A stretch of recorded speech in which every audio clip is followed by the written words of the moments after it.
Hello, everyone, and welcome back to another episode of Parenting is Easy, said no one ever. I am your host, Chananya Abraham, and I have such an awesome and exciting guest today that I have been trying to get on the show for a really long time. Sean SF Banks. SF, thank you so much for joining us today. I just want to talk a little bit about so our readers and our listeners can get to know a little bit about you.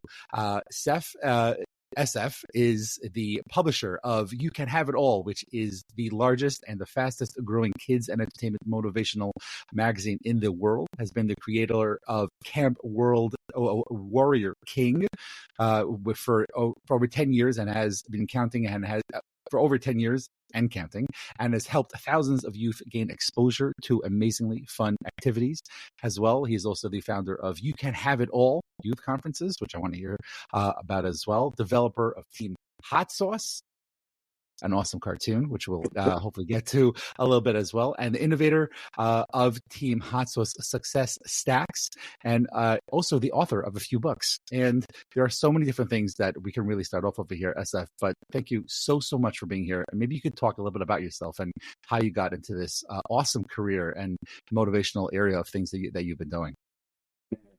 Thank you so much for having me. Really excited about it. And yeah, we've been trying to connect for a while, so I'm happy that we're able to do it.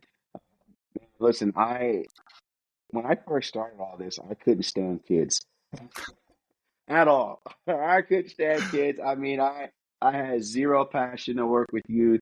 Uh, figured just like most of us that somebody was doing something out here for these doggone kids, but it wasn't going to be me. And I was struck with a passion for youth when I kind of started to see what was going on with kids in just various communities and that there wasn't a lot being done. And my, you know, years prior to that, when I was about 16, 17 years old, my aunt and cousin were murdered in a domestic violence situation. And I always wanted to do something in their honor, but I just never knew what that was going to be.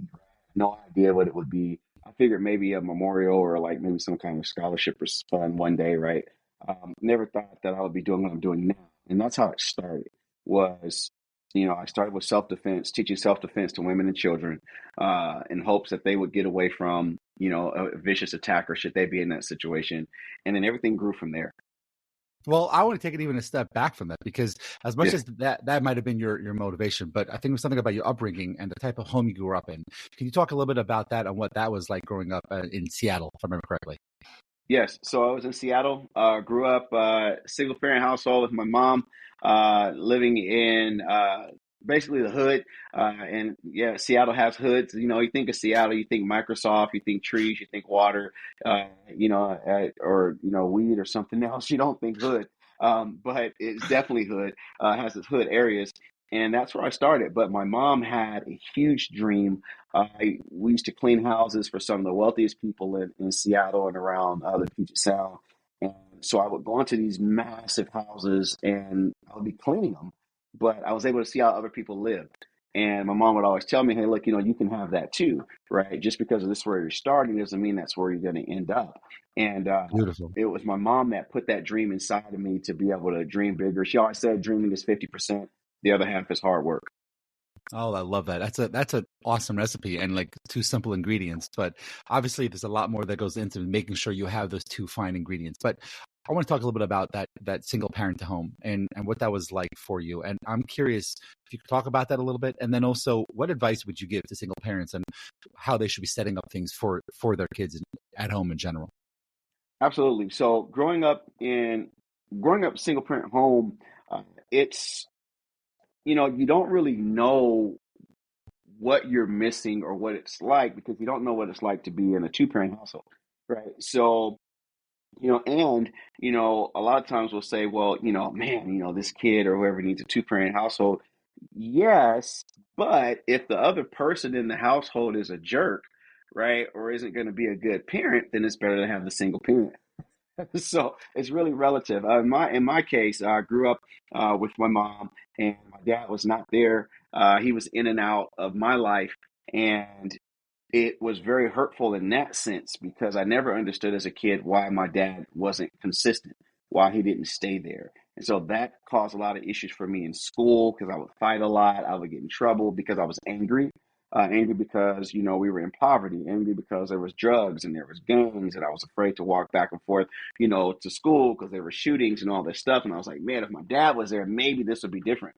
But um, living with my mother was, I mean, we didn't lack for anything. Even though we were in poverty, we always had food. The lights may be off, but we had candles. My mother is a very resourceful person. So I learned how to be resourceful. And so, what I would say to any person that's a single parent is that you are enough, right? You are enough. Your child is not lacking because they don't have the partner, right? You are enough, and to be resourceful to make up for what you may feel is missing. For example, there wasn't a father in my household. So what my mother did is she got me involved in martial arts. She got me involved in sports or other activities, uh, acting, dance, whatever, where there was a male influence where I could have that male mentorship. And so for parents that are single parents, if you're a single parent dad and you have a daughter, and let's say you want her to be around more women, then there's Girl Scouts, there's all these different kind of places that you can maybe expose them to be able to make up for those gaps. I love that. I love that. And you said something as you started off your answer over here, talking about, there's a certain point in your life and you realize, you know what, it's better not to have that person in my life if they were unhealthy. I'm curious for you specifically, when was that aha moment where you're like, hey, you know what, it's probably better the other person wasn't there? And I think sometimes as a parent, we become guilty that I'm sorry, I can't give more to my child. So what's that balance regarding helping a child see that for themselves? And you know what, it's better that it's only us, mom The and the kids.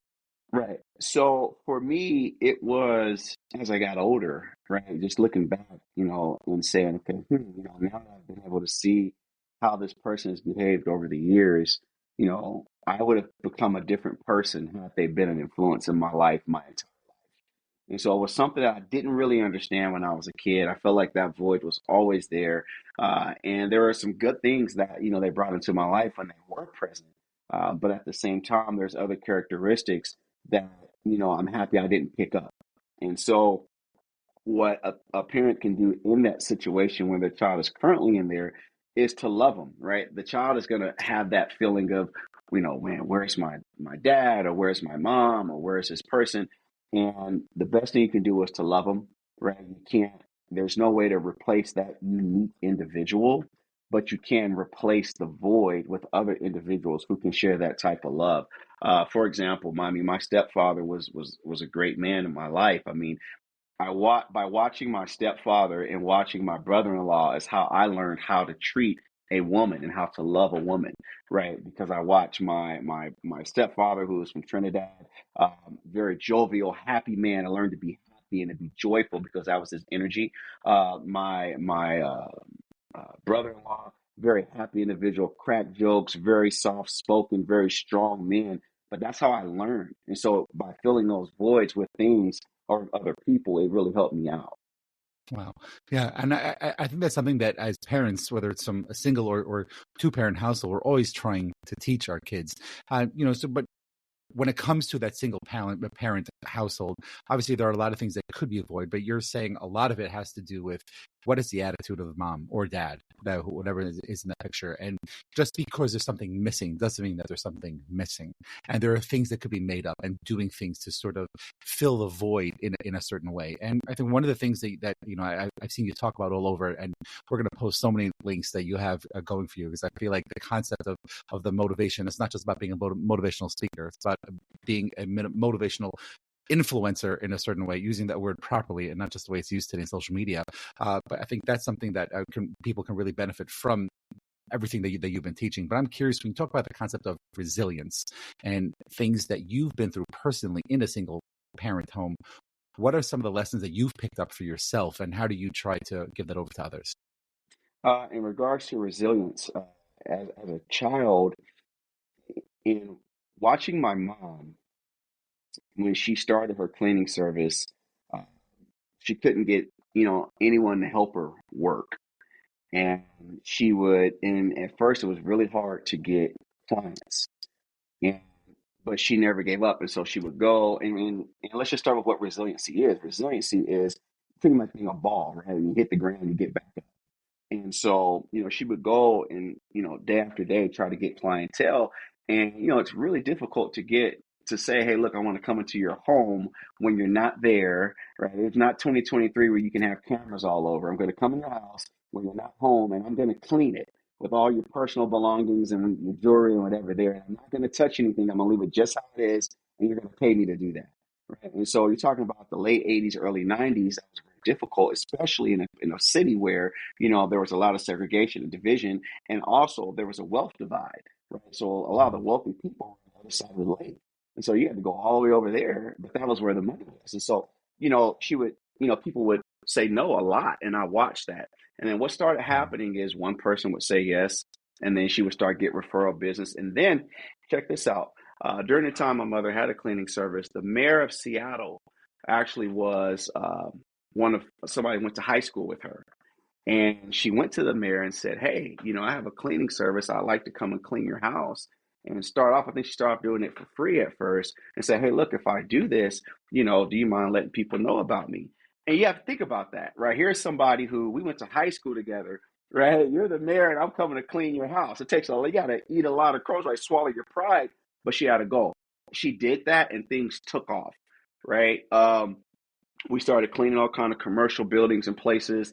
As a matter of fact, when the Exxon Valdez spill happened in the Puget Sound, it was my mother's company. I was cleaning a lot of the offices that they would have, the cleanup stations and stuff. My mom's company was cleaning those up. And so, but I watched her fall down, get up, fall down, get up. And that taught me how to do the same thing.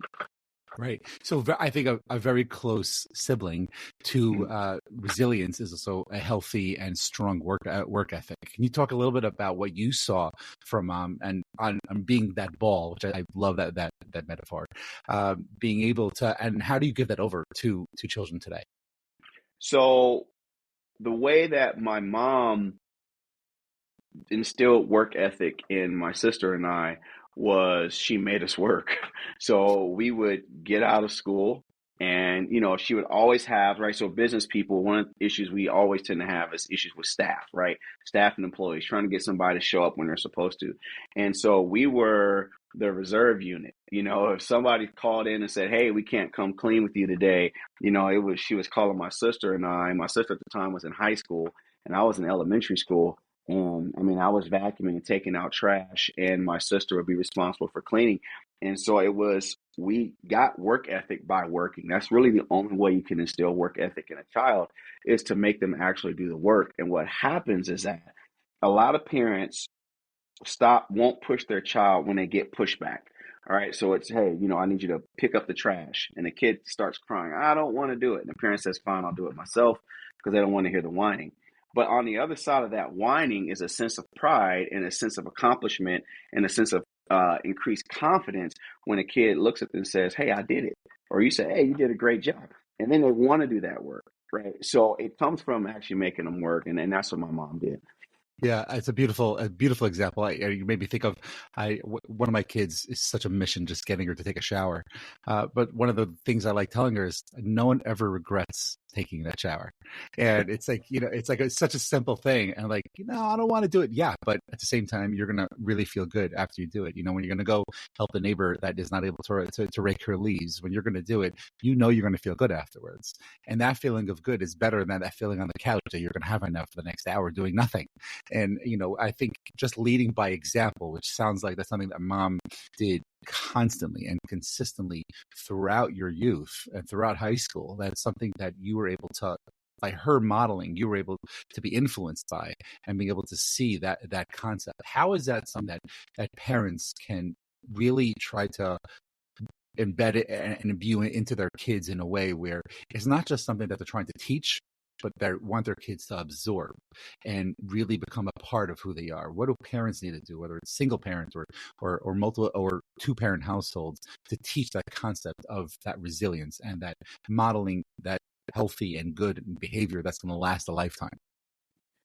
The way they do it is through action. It's taking opportunities in their everyday life to get their kids doing things. We can talk about stuff all day long, but nothing really, but kids don't, look at what you say as much as they look at what you do. So first, are we doing that? Are we showing a good work ethic ourselves? Are we working on our business or our hobby, right? They may not see you go to work, but are they seeing you work on a hobby? Are they seeing you work around the house, right? Are you cleaning the house? Are you cleaning your car? Are you raking the leaves? Or are you doing any of those things that you want your child to do? A lot of times when you're out doing, especially when children are young, they want to come and help you. They want to please you. They want to say, oh, they want to get that affirmation from you. So one of the best ways to do it is to be doing things yourself. I do all kind of things, and I have two boys, and I'll get my boys involved in the stuff that I'm doing, and I'll show them how to do it. And when I miss those opportunities, I'm like, God, dog, man, I could have shown them how to do this or whatever. And so I just kind of infuse it in my everyday life. If I have to change a tire, I'm going to have them look at how to do it. We're going to talk about the nuts and bolts or whatever. Hey, hand me this. What is this? And that's how you get them involved. And then they start to want to do that because they want to be around you. Now, if your kid doesn't like to be around you, you have a whole nother issue. But first, but if they like to be around you and you're doing stuff with them, they'll enjoy it. They'll get it, and Yeah, it'll be a habit. that's a very, very good point. And, I'm even thinking of when I first learned to drive, my dad made me learn how to change a tire. And it wasn't just about giving me an instruction manual and say, figure it out.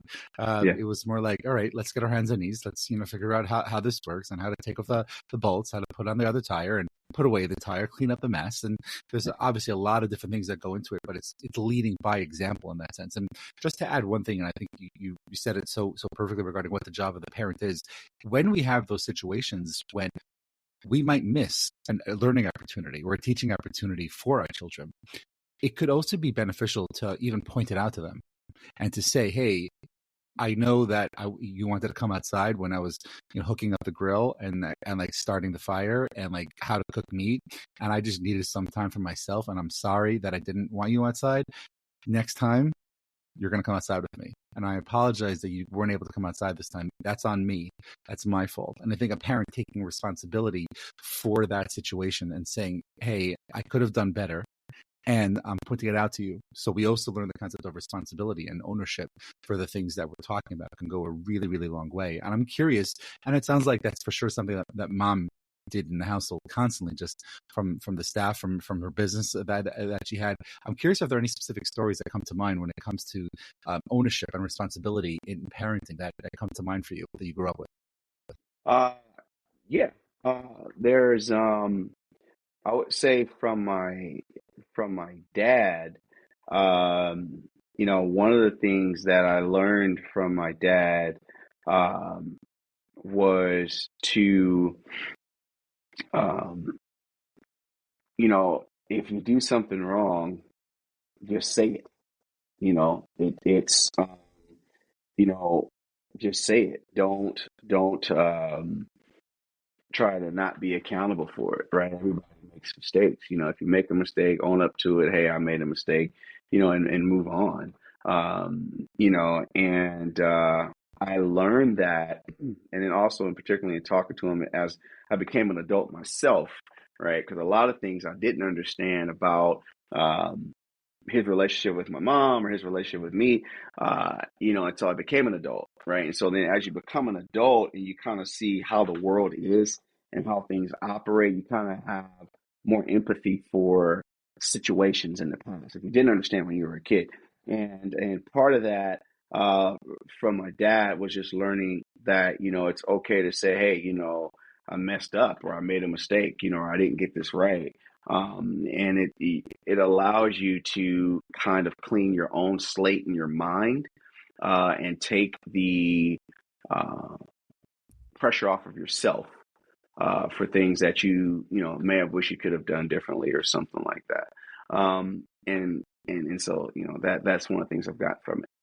That's amazing. And I think when you have those conversations, and I think it's okay for parents to hear that sometimes your kids might be upset at you about something, but that doesn't give an excuse for not having a relationship with them. It doesn't give an excuse for not being there as a parent for them and teaching them whatever skills there are out there that are necessary and for us as parents to take ownership of that and to say, hey, yes, that didn't work out, and I'm sorry the way I reacted, or maybe the way I didn't react, and I still have a job to do, and I'm going to do it. So when it comes to that concept of knowing how to compartmentalize and put things into, I guess to say, boxes, and sort of put them away, maybe to later or maybe never in a certain way, I'm sort of curious to hear from you regarding how would you teach the concept of a healthy resilience and ownership, but in a way that enhances the relationship and doesn't fragment the relationship. Uh, one of the one of the things I've learned about relationships in general, whether it's parent relationship and particularly parent relationship, or spousal or whatever, is you have to learn to just accept people for who they are. Right. And it's a very challenging thing to do because we normally want people to change. Right. I don't like the fact that this person did X, Y, Z. And it's like, well, so I want them to change that behavior so that it's more suitable for me. And the other person is like, well, to heck with you. I'm fine just the way I am. You change, And so part of, that when we talk about resilience, is being able to come back to a relationship, understanding that that person is who they are and accepting them exactly how they are, exactly the way they are. And that sometimes is very challenging because it means that you're opening yourself up to be hurt, right? Now, it doesn't mean that you let them continue to hurt you, but it just means that, and part of that resilience, when you like that ball, you hit the ground, you get back up, and you change your strategy. You say, okay, you're not going to change. That's fine. You don't have to change. I'm going to change. I'm going to change the way I approach you, or I'm going to change the way I interact with you, or how I allow you to do things. And that allows you to be able to maintain some sort of a relationship if it's something that's going to be really rocky in your life. Wow, and that sounds like, and I'm very curious to hear more about this from you. The words that you just said, I think, comes from a place, obviously being a strong person and obviously having a certain recipe inside that allows you to say, hey, I'm stronger, therefore I'm the one that's going to change. I'm going to do that. I'm curious what situations, or how were you able to imbue that into yourself? What experiences have you been through that has allowed you to say, okay, you know what? I'm going to put myself in a place to change so that I can be in a better relationship with you. Where does that come from within you? It comes from wanting to have relationships with people in my life that I don't think I would have been able to have those relationships with them if I wouldn't have changed myself. Right. So, with any relationship, one of the things you got to do is look inward, right? When we're dealing with someone, because we can't necessarily expect the person to change or that they're going to change on our timeline, right? People change when they want to, or sometimes not at all. And so, relationships, with my dad, for example, or just, certain friends that I've had in the past where it was like, okay, you know, they're not changing the thing that I don't particularly like about them, right? So maybe if I change how I allow it to affect me, right, or I can change my interaction with them, then it's no longer a problem for me.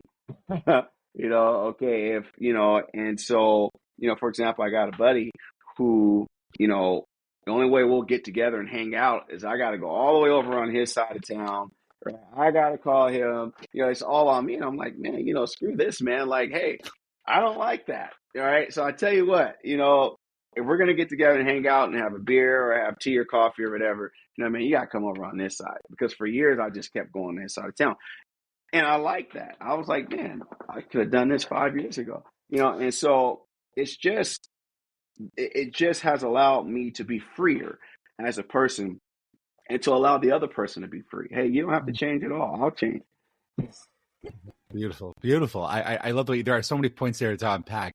And the first thing that comes to mind, something that I talk about in my therapy room, is the concept of what I call making a U-turn, bringing things back onto yourself. And let's say you're on a street and the road is closed up ahead, so you have to make a U-turn to go back where you came from. And when we go inside to ourselves, like, okay, so how can I redirect? And I can work on new directions to get to the place where I want to go. I get to decide, do I want to be in this relationship or not? Okay.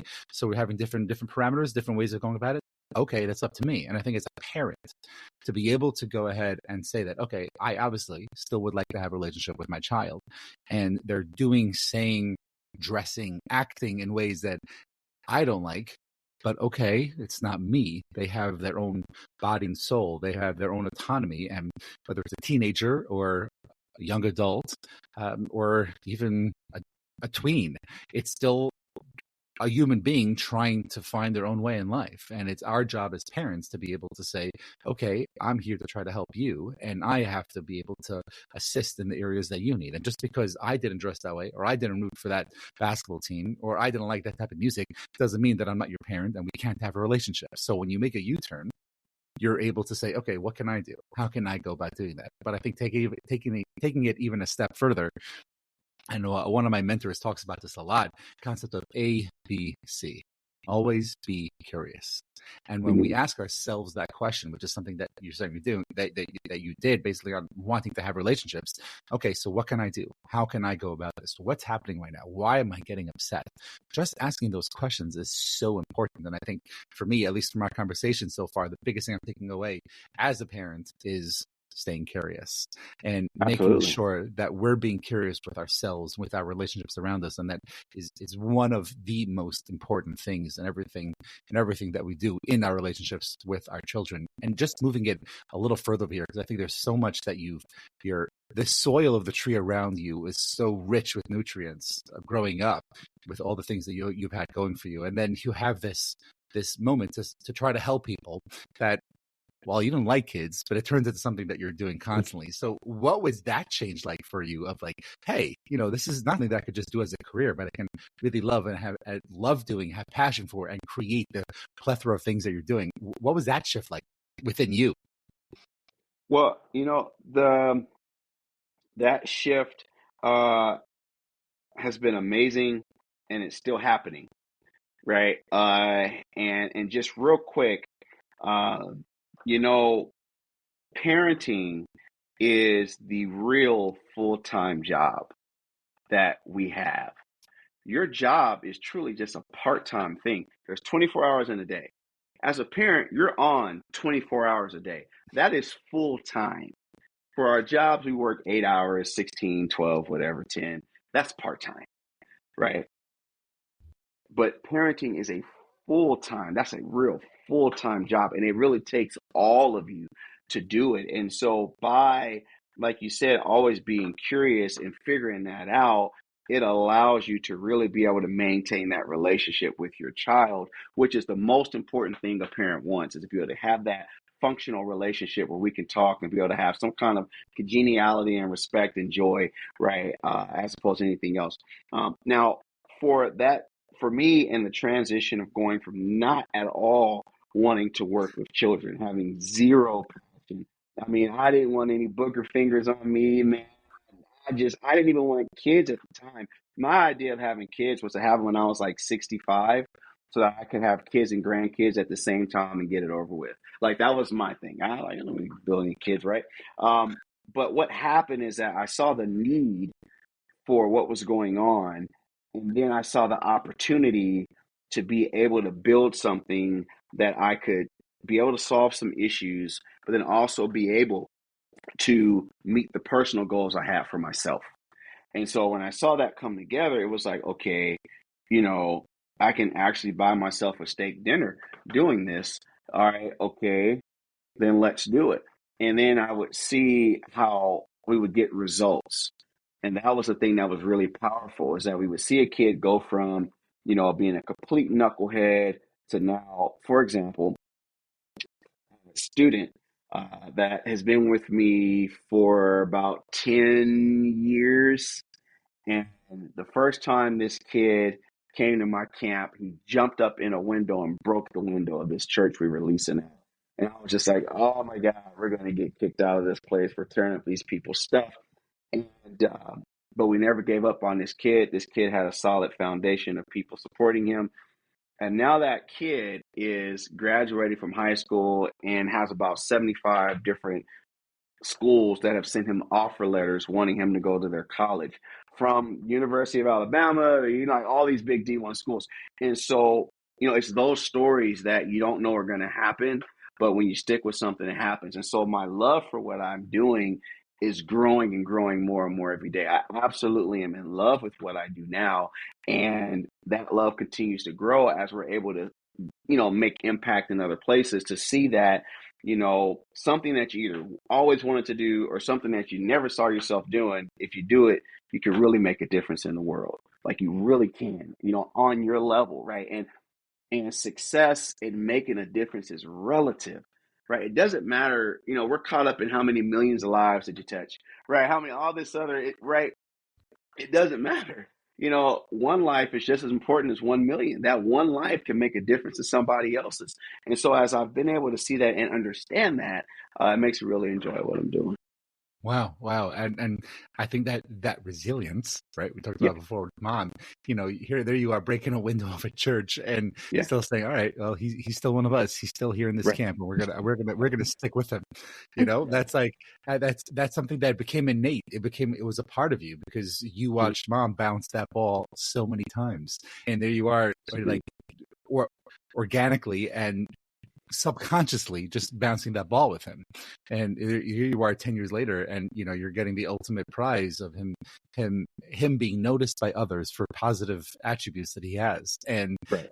whether he actually says the words thank you or says your name somewhere has nothing to do with it. It's about Right. you see that person out there, that individual out there on the streets, and being that human being that is able to give over his impact to the world. It's priceless, and that success could be worth everything. And that's, I remember when I was in high school, working with underprivileged kids, and we were told at one point, we were frustrated with the way things were going, and Mhm.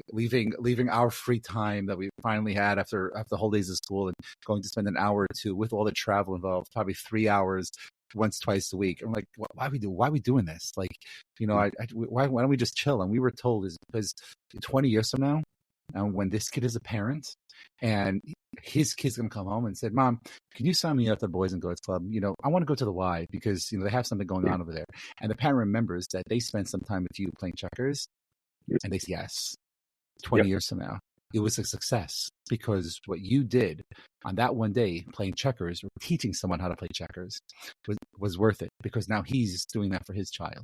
So for that reason, it's worth it. So there's Mom finding out, as she has the biggest contract on her hands, that half her workers are not coming in for whatever reason, and she says, "Hey, Sean, sister, let's go. Roll up Right. your sleeves. We're going to do Yep. something." And at the time, you're cursing Mom out in your head. You're like, "This Yep. Mom, I cannot believe you're making me do this right now." But Yeah. you look back at it now, and then he shows you Yeah. this letter from Alabama telling you, "Hey, we want you to come play for us."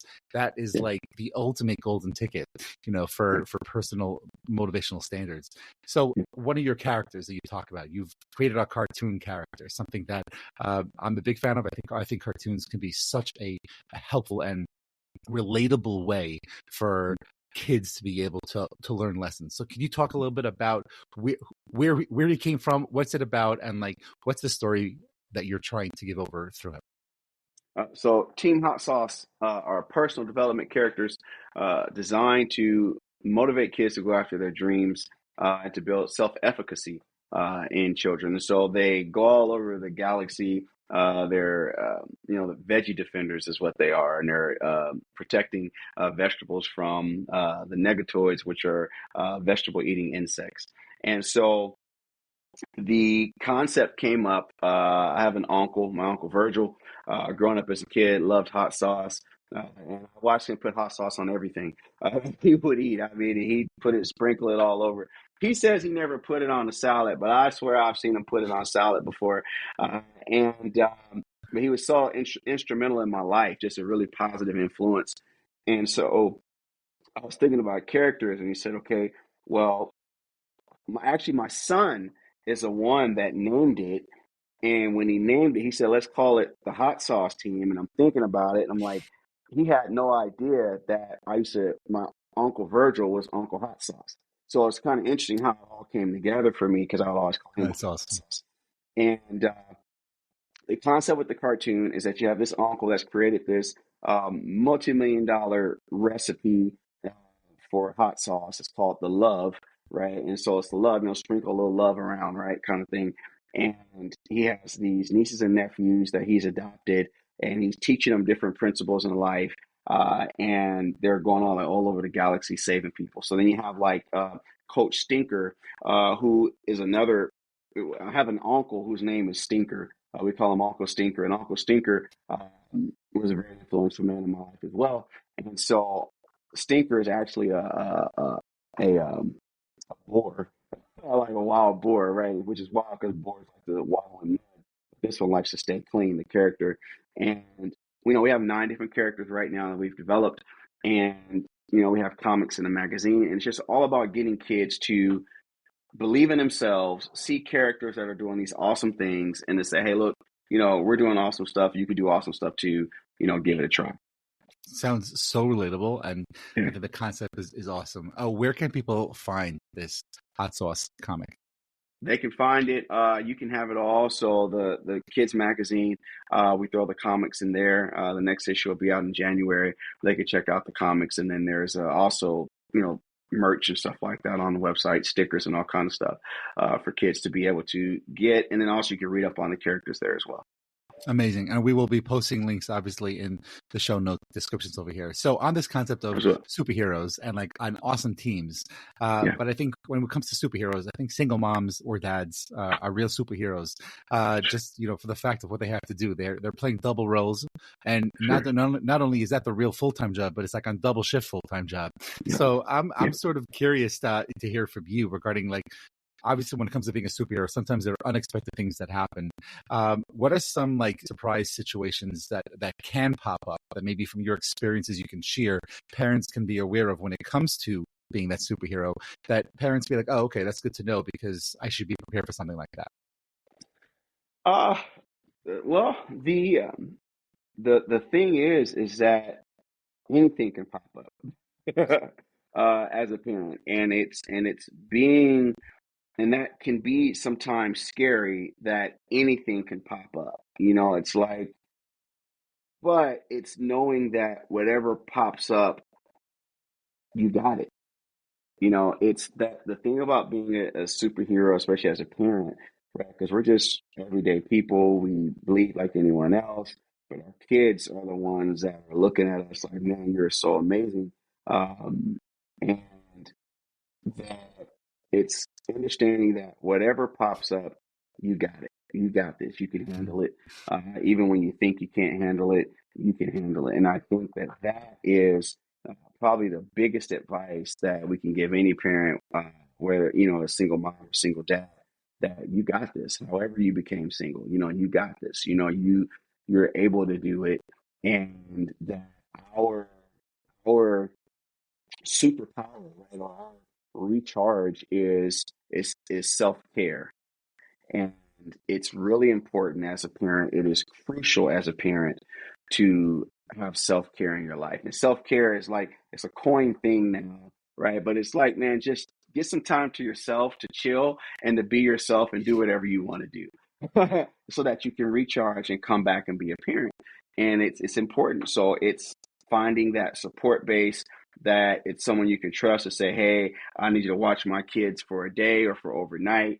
It's getting them in activities so that you get that time away from them as well. One of the things I love about, getting my kids in sports or activities is that that's 2 hours that I don't have to watch them. It's an hour and a half that they can just burn out their energy, and I can sit there and I can read a book. I can take a nap. I mean, I take my kids to the movies. I go to the movies so they can watch the movies and so I can get a nap. Because inside the movie, one's here, one's there. They're not moving. They got their Right. popcorn, and I'm knocked out, and it's the best sleep ever. And so self care is crucial to being a superhero as a parent, because Superman had chambers, Wonder Woman had whatever she had. Everybody has, and it's important, that self care. Yeah, and I think one of the things I'm taking out from what you just said is creating self care doesn't have to be, going to a spa, getting a massage, or doing something crazy or even expensive. You can create the concept of self care with what you have around you. For as simple as $8, or if it's a matinee, even cheaper, you can get yourself a solid nap, or maybe answering those ton of emails that you have to get back to, and using the situation around you, which I think is, someone that's quick on their feet and is able to be a superhero. They take their surroundings and know what to do with it, and that's exactly what you're talking about. So I think that's a lesson that is absolutely awesome. You've also been the author of 3 books, which I think is something I love to talk about. Obviously, something that I'm envious and jealous at the same time, if that's possible. Mhm. So I would talk a little bit about the concepts. Well, the 3 books, just to, for people, and again, we'll post links for them. Are Persevere, Overcome, Win, Raising Extraordinary Kids, and Being Unstoppable Living Life. Can you talk a little bit about what that Yeah. experience is like? Writing books, what these books are about, and where people can find them. Yes. So, writing books. The writing books is a process that writing a book is a journey. At least it's been for me. So the way that I write, because of the other things that I do, I'm not able to always just sit down and just write, like a Stephen King or something where he can just sit and write for hours, which is an exceptional talent. For me, it's kind of like I'm talking to someone, or I'm on the phone, and an idea hits me, and it's a sentence, and I can write that down, and I'll come back to that concept. Some books for me have taken months, have taken years just to write, just because of it just takes time. Just man, like I don't know what to say right here, or you think it, and then when you write it out, it doesn't sound like how you thought. So it's definitely been a journey. I think that for the different books that I've written, I never would have imagined I would be writing books on youth development. Again, this isn't something that I wanted to do in my life. Uh, Persevere, Overcome, Win is about strategies that parents can use to give their children the edge in life. Right? Just what are the keys to getting kids to perform at a higher level? More so than it is parenting. How do you get children to perform? How do you get them to be an exceptional whatever you want them to be? What does it take to do that? And Raising Extraordinary Kids is a spinoff of that version. It's just, 5 keys to really, really, really give kids a personal edge.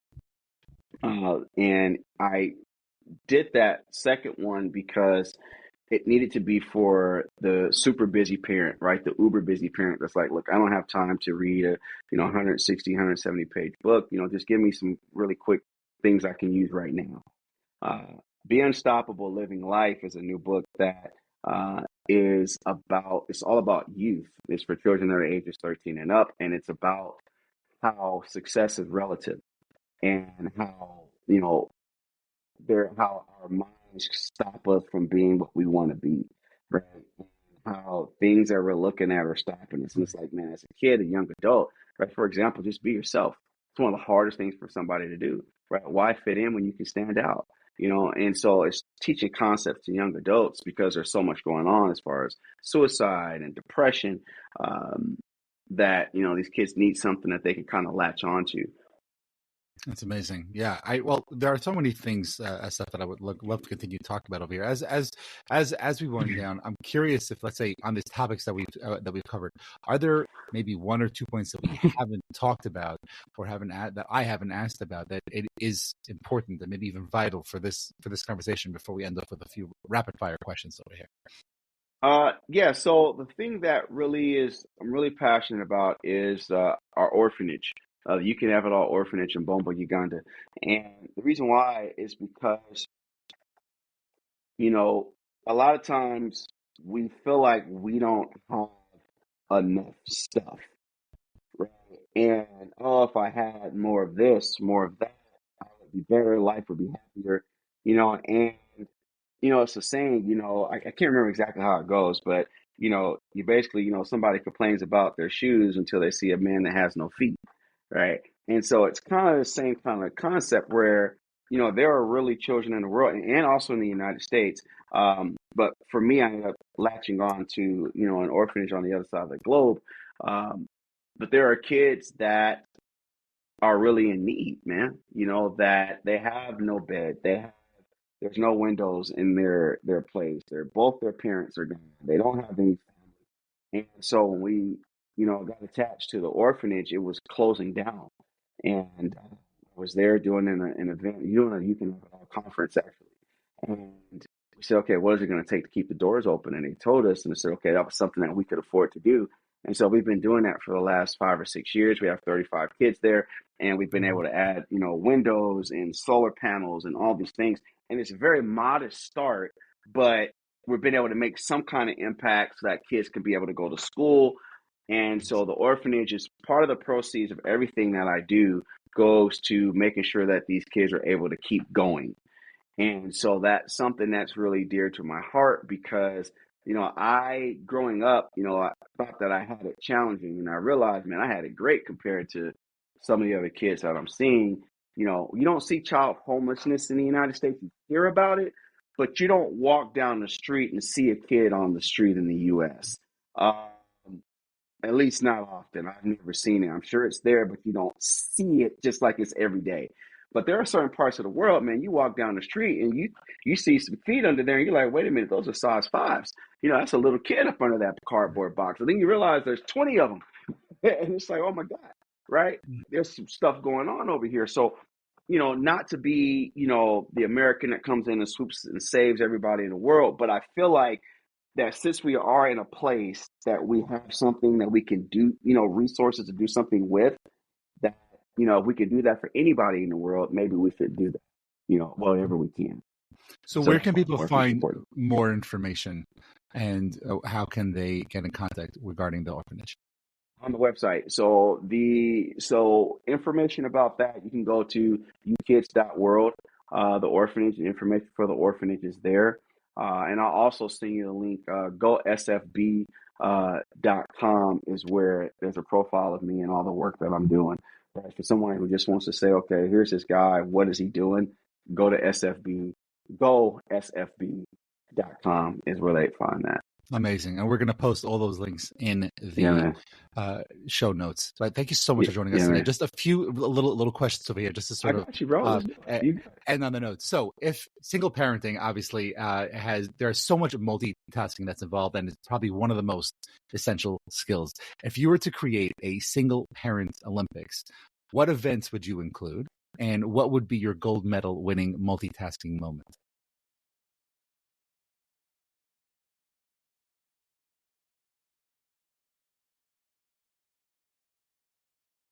We're good. So what I would include, would be, oh man, it would be like the laundry folding game or something where like there are screaming kids in the room and there's piles of clothes that you have to wash and then fold and put in perfect stacks and like put them in the drawers. That would be something. That would be a game that I would definitely do. Another one I would probably do would be like Monday night dinner. Okay, you have five ingredients, and you got to make a nice meal for your kids with all their finicky appetites. Go, something like that. It. Yeah, that's really great. Okay, I love those examples over here. Well, if you had a superpower as a parent that would help with everyday mundane parenting, what would that be? My superpower would be seeing things through kids' eyes, right? Like just being able to be a kid again has been my superpower with my kids. From their perspective. From their perspective. Yeah, from their perspective. Just being able to come out of adult mode and go all the way down to being Optimus Prime and Autobots roll out. You know what I mean? Like that's been my superpower. It's like, like Big. Remember that with Tom Hanks? Like, man, pop out of being an adult, come down to being a kid. Yeah. Yeah, that's amazing. I love that. Well, if there would be either book or podcast or maybe YouTube that you would recommend to people other than your own, that they can find out more about parenting and how to be a better version of themselves, what book would that be? What book would that be? Um, Interestingly enough, the book that comes to my mind first is The Magic of Thinking Big by David Schwartz. And it has nothing to do with parenting, which is interesting enough. But there is a chapter, chapter two, and it's about excuse-itis. And it talks about not accepting excuses and not making excuses, that people make a lot of excuses for why they don't accomplish their dreams. And I think that that is an exceptional chapter because as parents, we make excuses for why we don't do things and we use our kids for that reason. Oh, I can't go get my doctorate because I got to raise these kids. Oh, I got to hang it up. I got these kids but wait a minute, you're a pediatrician. You went to school to be an engineer. Why are you, don't use your kid? No, dude, they need to see you parent and actually do these things because then they see that it's possible. They need to see that it's challenging and that things are challenging and that you can overcome them. The first place that a child learns tenacity or resilience is at home from watching their parents. Okay, all right, we need to cut the grass. Is dad going to cut the grass or mom, or are they going to pay for somebody to get it done? What's going to happen? And when we don't do those things and we make excuses for why we don't do them, then it teaches our children to do the exact same thing. So that's why the Wow. book, and it's The Magic of Thinking Big, has nothing to do with parenting, but that chapter on excuse-itis and having a big dream is important because that big dream, especially if your children are fueling your dream, motivates you to do things you normally would not do. I love it. I love it. That's absolutely amazing. And one of the best answers that I've personally heard here on this podcast. But thank you Yeah, bro. so much for everything, SF. This has been a Man, real pleasure and honor. thank you. Thank you, man. I appreciate it. We got